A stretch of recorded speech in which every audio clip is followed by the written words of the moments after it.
Welcome to the LOGSTAT, the Army's premier podcast on all things sustainment, where we analyze new developments, discuss current trends, and forge the path ahead for the next generation of sustainment soldiers.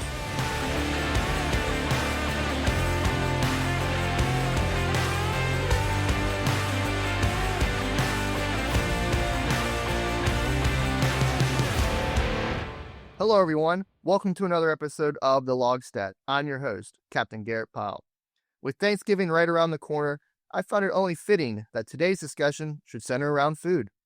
For me personally, Thanksgiving is one of the best times of the year and one of the greatest holiday meals.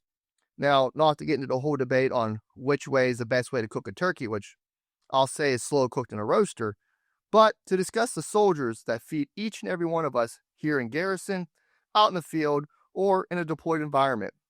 I am talking about our culinary warriors who bring meals on demand anywhere in the world, in any environment. They're the unsung heroes who are up before anyone else and go to bed after everyone to ensure that our bellies are full and we have the energy to complete the task at hand. The environment of large-scale combat operations is changing the way we operate across the force, and field feeding is no different. Commanders must understand how to employ these assets in a variety of different environments if they're to be successful on the battlefield. And here with me today to walk us through this conversation is none other than Sergeant First Class Janette Odom, who's one of the top NCOs that I've served with, and who have helped lead the Wolf's Den Warrior Restaurant to multiple Commanding General's Best Mess trophies in Alaska. Sergeant First Class Janette Odom is a native of Portsmouth, Virginia, who enlisted in the Army in 2014 as a 92 Golf culinary specialist. She has served in Korea, Fort Carson, Fort Bliss, and Fort Wainwright, where we served together. She is currently serving as an instructor for the Joint Culinary Training Directorate here on Fort Lee. Sergeant First Class Odom holds an Associate of Science degree in Criminal Justice from Columbia Southern University, a Bachelor's of Science degree in Criminal Justice from Woodward University, and a Master's degree in Clinical and Mental Health Counseling from the Chicago School of Professional Psychology. I am so excited to have you on the show today, Sergeant. Welcome. Thank you for having me, Captain Pyle. I'm excited to be here and get to share my experience as a 92 Golf in the 12 years that I've been in the Army. You've had a great and impressive career thus far, being able to fill out. I mean, who knows how many bellies that you've filled at this point, probably thousands. Yes. So that's what we're going to kind of get into today is hearing from you and just hearing from the culinary world at large on what's changing in this field, and specifically why commanders and why first sergeant stuff need to be aware of this so we can employ these assets going forward. So first off, before we even get into all that, let's hear a little bit more about your journey, specifically as a culinary specialist. So like you said, I came into the Army in 2014 as a 92 Golf. That was my choice when I came in here at Fort Lee. My first duty station was South Korea. That was probably where I learned the most about being a 92 Golf and got the most experience. So I was very appreciative of that. And then I went to Fort Carson, Colorado, and had a great experience there.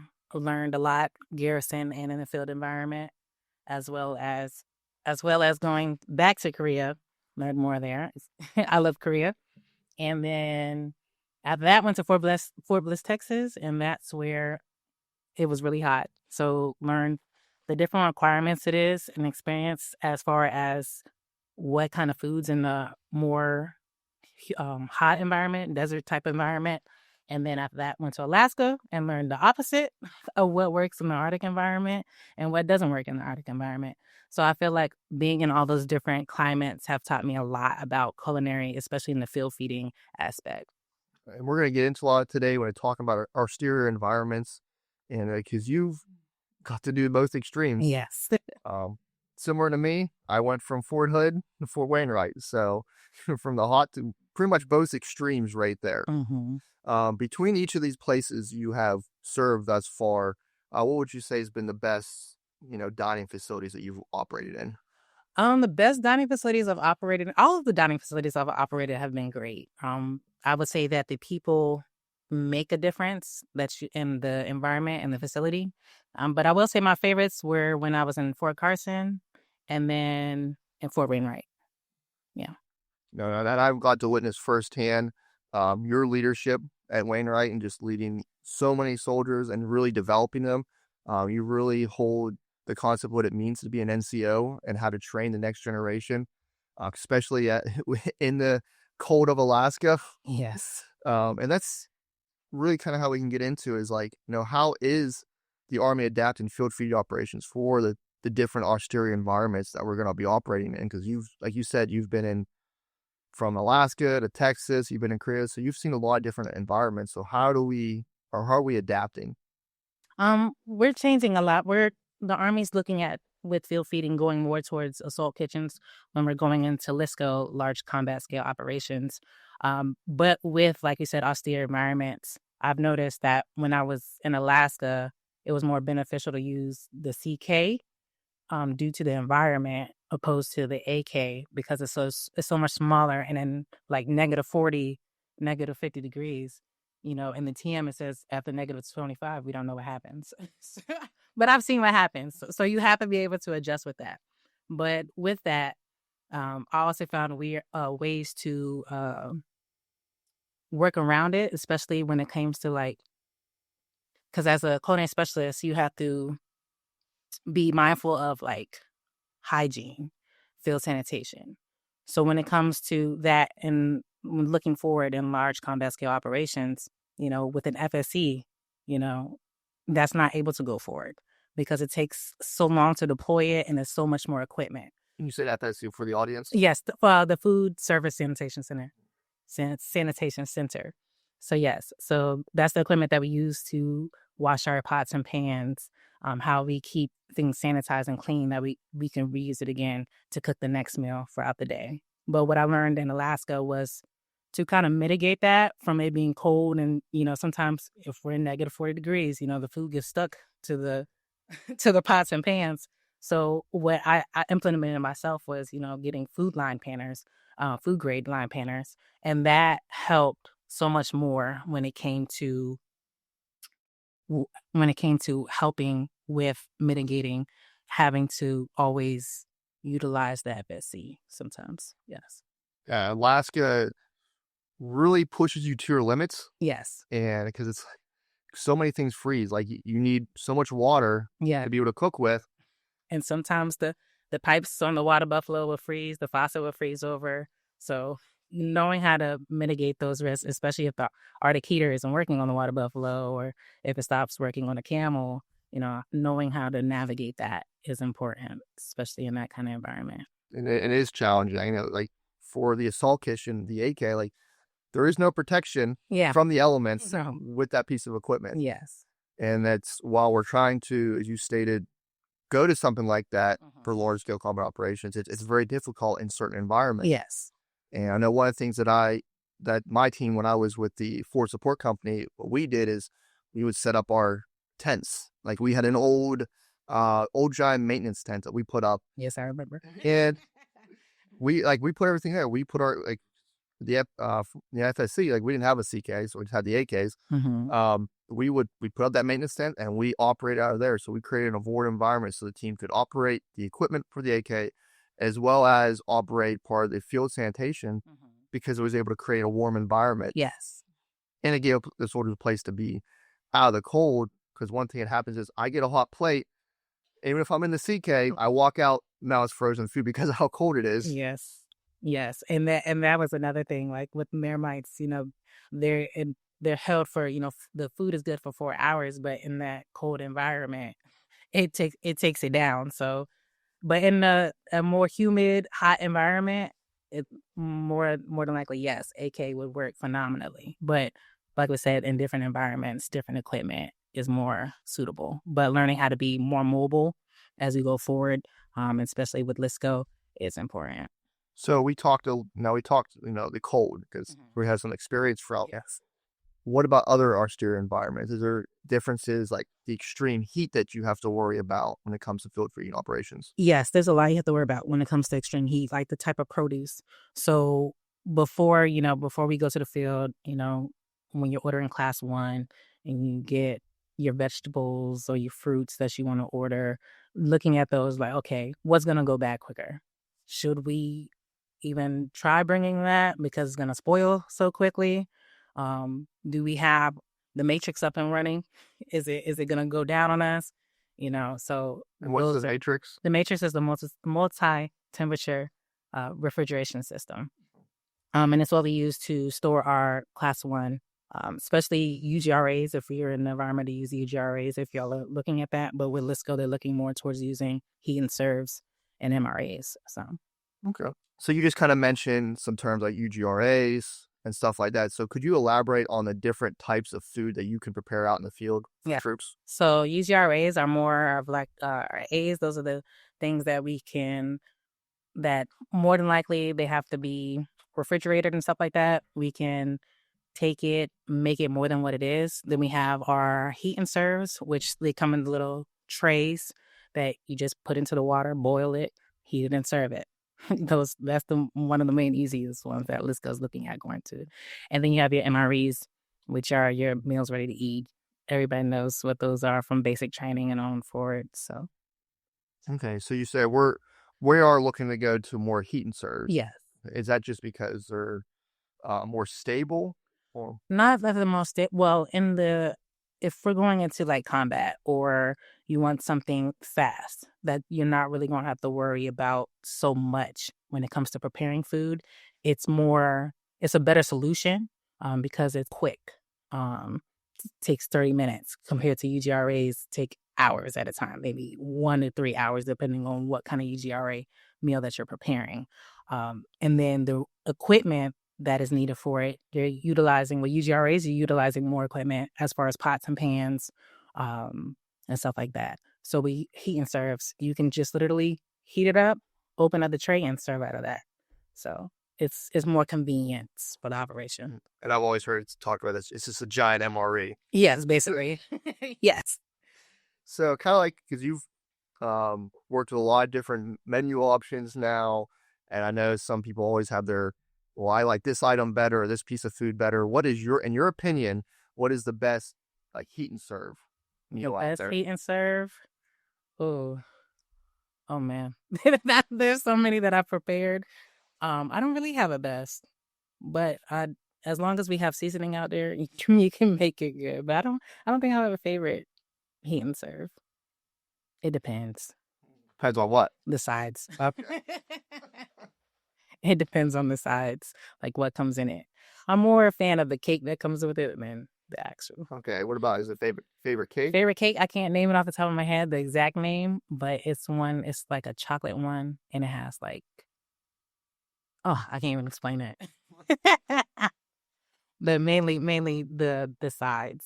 The sides are what gets me. But usually I love cordon bleu, but that's not really a heat and serve. And that's a UGRA. So I do love my chicken cordon bleu. yeah. I can't go wrong with that. So when it comes to large scale combat operations, I know we've touched on it a little bit. How do you foresee field feeding operations being conducted in this type of environment? In this type of environment, I see it being very successful as long as the soldiers and the NCOs are well versed on the equipment. Right now, I'm in the TFRTC, which is the Tactical Field Readiness Training Center pilot, on what they're implementing on pushing out to other posts. And basically, it's a train the trainer. NCOs will come get our warrant officers will come get the training. They'll go back to their duty stations and they'll operate their own TFRTC center. And basically, it's like a refresher, because sometimes we, as culinary specialists, you go to all these different units and posts that don't have the same field feeding equipment.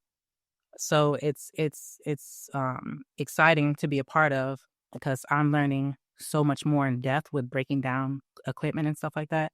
So as long as people are familiar with the equipment, the times it is to set up the equipment and get the food out on time, as long as it's consistent learning process, I see it going very far, especially with the AK and these different environments.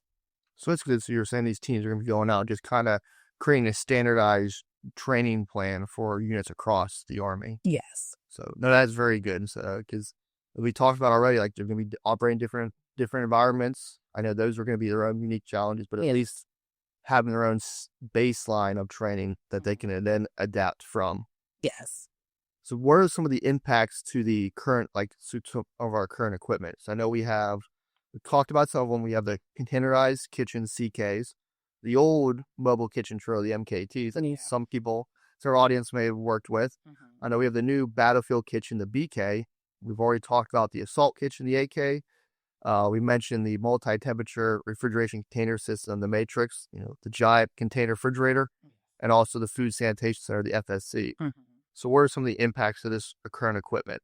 As far as Listo coming into play with things, like I said, mostly they're going towards assault kitchens as being like the primary focus for mobility and contested operations. So, so the main focus is assault kitchen.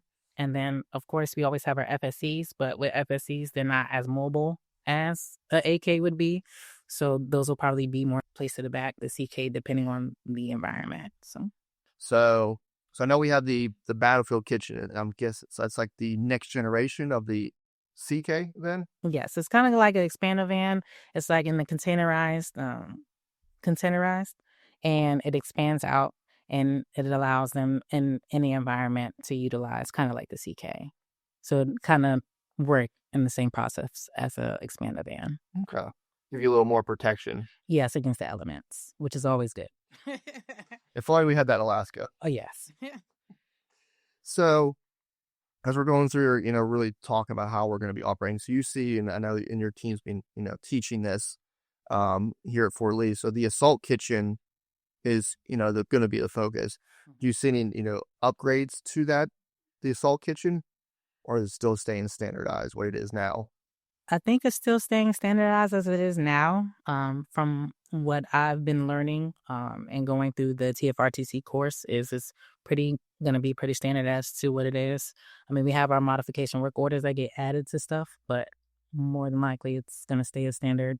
Okay. So when it comes to planning, I'm talking about planning. So what can people, when they say, hey, I got an AK, that's what's going to support me. What are some of the planning factors for that? That I say as a commander I should be aware of.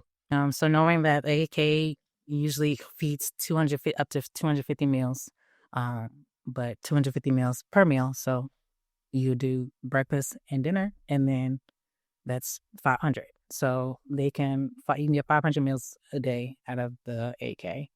So of course you get an MRE for lunch, but knowing that planning factor, knowing that it only takes 30 minutes to set up.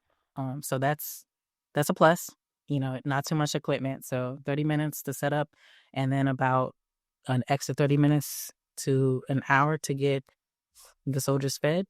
So, and then also with the AK, you can heat on the go as well. So if you want to cook on the move, you could do that as well. So that would be, that's one thing I've not seen. Mm-hmm. That would be a unique thing to see, just them cooking on the go. Yeah. Yeah, so basically they load everything up, and then they have the tilt switch. So like if, let's say you go on that hill and the water moves, it'll cut off. So, nothing will happen on that aspect. But yeah, but it's capable of that. So. Okay. And then as commanders, company commanders or first sergeant, when it comes to planning field feeding operations or even at a battalion level, what are some advice that you have for them when it comes to field feeding operations? Don't think about field feeding last. A lot of times throughout my career, I've noticed, sometimes the planning aspect or, the culinary the NCOs don't always get included in the planning phase, but they should as far as, getting the class 1 supplies ordered in time. Because SSMO, we have our certain time frames to get stuff in. So knowing ahead of time what kind of food you all like, and then also getting the help of the NCOs, the culinary NCOs, so they can give advice and tips on what will work in that kind of environment and what won't work in that kind of environment. And knowing your numbers, because a lot of times some people just throw out numbers and it becomes waste. So it's best to know what you need, how much you're going to need. We should know our numbers, so making sure that the numbers are squared away when it comes to ordering so that we're not wasting food. I know that's always, remember when I was in command, that was always the thing. Is we got to have our numbers in. Yes. How just important that is because it goes by, is it factors of 50? Yes. Yeah. So the UJRS heat and serves, they all go by 50s. Oh, and then, and as we're planning this stuff out, so, and you can select which meals is Yeah. possible. Yeah. So there's a list, and SSMOs who we, pull the meals from, but they usually there's a list. And if you actually put it in way ahead of time, you actually get to select the meals that you want instead of going off what is in house as SSMO. So the earlier the better. The earlier the better. The earlier you get, you can choose the kind of meals that you want. So that is definitely a good piece of advice. Usually, what would that early beat time frame was? Like, how early are we talking? Well, if the long range training calendar is set, I would say as early, like right when that's set, and you know that you have missions coming up, whether it be 4 months down the line, 5 months down the line, the earlier you get it in, the more smooth the process works. Okay, so it's definitely a good piece of advice to everyone in those roles. Get your numbers as solidified as possible. But really get those food orders in, so you have more control over the meals you're about to have. Yes. Out there. What can you tell the audience about when it comes to the training of these new 92 golf to culinary specialists, what they're receiving now? So the training that the culinary specialists are now receiving, we're still getting the garrison aspect and the basics of culinary, but we're also leaning more towards in the more hands-on on the tactical side of it. So making sure that they know their feeding equipment, how to work the 10K generators, how to PMCS that equipment to standard with the TMs, as far as with each piece of field feeding equipment, whether it be the MKT, the CK, AK, FSC, Matrix, and all of that. Okay. How different it is now compared to when you went through, especially now being an instructor? It's not that different. No, it's really not that different. It's kind of the same course that I went through, different tweaks here and there. Some of the same instructors that I had when I came in are still there, so that was amazing to see and get to work along the side of them. So And one thing I just thought of is, we're seeing across the Army right now, a lot of things change when it comes to garrison food options. yes. New programs are trying to be developed. I know we had, what is it, like I can't remember the specific name, but like the meal prep or something. Mm-hmm. Can you tell us more about what you're seeing when it comes to food options on different? I know different garrisons are trying different things. Can you walk us through some of those? So like when I was in Alaska, before I left Alaska, we had our meal prep going on. Like you said, each post is different. But as long as we got blessed off by the nutritionist, we'll take our menus down to the nutritionist and, hey, is this good to go? And they would bless off on it, and then we would prepare those meals. We were seeing a lot of traction with it, especially with soldiers that they were really excited about it. They come in, they get their meals for the week, and they're good. And then we also opened it up to BAS soldiers, and they would just come to make their payment, and they would get their part and share of their meal prep as well. And these were already, from the meal prep meals, were they already cooked? I just need to microwave them, or somewhere I had to cook it still? You probably just have to put it in the microwave. They would prep it in the defag, of course, fresh ingredients, box them up, and then yes, you would have to reheat it throughout the week. Yes. And then I know some, I believe, I can't remember some of the places, but like food trucks as well. So I haven't worked with any food trucks. I know they are at a lot of installations, not so many. But yes, I'm not too sure about the food trucks. Yes. But it's just neat the way to see the Army is really adapting to provide different options, and it's just the dining facility, or I believe it's the Warrior Restaurants now, as they're referred to. Outside of just that, where soldiers are now able to meal prep, or the mobile food trucks, just providing different options. You like the kiosk and the bistros that they're looking at standing up. I know before I left Alaska, they were planning on starting up a bistro out there.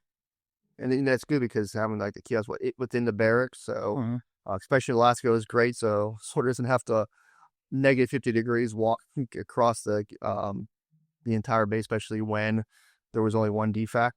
Yeah. on there. So it's just good to see how the Army is adapting Yes. and working with nutritionists so that we can continue to provide the soldier the top quality food that there is.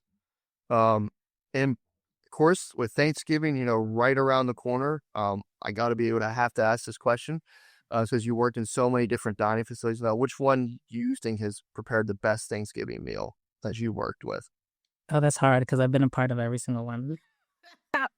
um, I would say my best ones were in Alaska. Yeah, my best ones were in Alaska, and then the one year I had in Carson was a good one too. So those are always good. It's just Thanksgiving, so I always have to, if you were to ask that. I mean, what about kind of what I alluded to at the beginning? Any takes on the best way to cook a turkey from your perspective? I'm not a fan of turkey, so I can't say the best way because I always think turkey comes out dry. But I would say oven roasted. No. Yeah. From the oven roasted crowd is a debate. But no, this has been a great discussion thus far. I think really kind of diving into just the way field feeding has been adapting to large scale combat operations and really overall how it's been adapting to provide the soldiers with the most nutritious food at the point of need and just trying to meet them at different avenues than just the standard de facto warrior restaurant concept. So is there anything today that we talked about or didn't talk about you want to elaborate more? Anything that we missed that you want to tell the community about? So just like in preparation with field feeding, just making sure that, getting a great field site for your field feeding team, and then making sure sanitation is good, because we can't have any illnesses out in the field because that hurts the operation itself. But just being mindful of our distances and mitigating those risks when it comes to field feeding and in the operational environment in the field. Yeah, and I think that's one thing that everyone needs to recognize, that you need to have your field fielding team NCO with you when you're going through planning. So hey, this is a good place to go or not. Yes. Because you might think this is a great location, but then you realize, I cannot do anything food here. It is on a side of a hill. I can't cook on this. Yeah, no. So having your team be involved with the planning factor is so critical. Just as well as what type of meals we talked about earlier, just making sure you are part of the planning from the beginning and don't just wait. And I think I would also like to add to that, and I alluded to at the very beginning, your team is up before anyone too, and going to bed after everyone. So just be able to protect the culinary specialist's time and their position, because it is small and you're designed to be able to, the numbers that you have to function the equipment. So just take that to account when you're doing your planning factor, as well as, and I've seen this across the board, is always assisting and helping them out. When a question comes to operating the food sanitation center, is sending people there to help clean the dishes. Yeah, KPs. Yeah. Always have your KPs. But yeah, because that makes such a huge difference. Yes. And especially since we're talking about food, this is to all the commanders out there, no matter the rank, and all the sergeant majors, first sergeants. When you're out in the field, get out there and serve a meal with your team. Get out there and help cook them. That's one thing I love doing, is getting out there, just helping to be on the line, just serve the soldiers, their meal, because you get to ask them directly, hey, how's this going? And you get to hear honest feedbacks about what's happening in the field right now, and you get to see the hard work of the culinary specialists are doing firsthand. So get your hands dirty and get out there with the team. I love that. That was one of my favorite parts. Working with your teams out there and just be able to interact with the soldiers. And I absolutely loved working with the culinary warriors out there. But, and on that, as we get ready to close out today, what advice do you have for the sustainment community as a whole from your years of experience? Advice that I have for them, just plan, brush up on stuff that you might have in one unit and might not have in the next, as far as equipment. Stay reading up on the equipment. Things are ever changing, especially in the sustainment world, especially with LISCO going on. So making sure that, we're staying up on top of our knowledge when it comes to our MOSs. So, yeah. So this has been a great conversation, and I know people are always going to have follow-up questions. So where can people find you if they want to send cards and letters? So they can find me at Building 4200 at Joint Culinary Training Directorate, or they can find me on Global at Janette Odom. I have a number 2, and that's my email. Awesome. So I just really want to thank you, Sergeant. This has been a really good, conversation today. It's made me pretty hungry with all this talk about food. Yes, it is lunchtime. I know I learned a ton really about the future of field feeding, and got some really great insights on the other operations and large-scale combat operations. Yes, thank you for having me, Captain Pyle. I enjoyed having this conversation with you about field feeding. Oh, I loved it, and it's always a pleasure be able to just have a conversation with a great NCO like yourself. Thank you. Now, if this episode made you as hungry as me, make sure to go out and support your local Warrior restaurant or DFACT. They're working tirelessly every day to prepare world-class meals. I know they would love to hear your feedback. And additionally, if you'd like to learn more about some of the other innovations and how field feeding is modernizing the Army's food service program, then be sure to check out the article, Culinary Warriors, A New Era of Battlefield Readiness, by Sergeant Major Calvin Widham, found in the fall 2025 issue of the ASPB. We won't have an episode publishing next week, as it is Thanksgiving, but we'll be back on the 4th of December with new content. And as we close out, have a happy Thanksgiving, and let me know which installation you think has the best DFACT in the comments. But that's all we have for today, folks. As always, sustainment leaders start here. See you next time.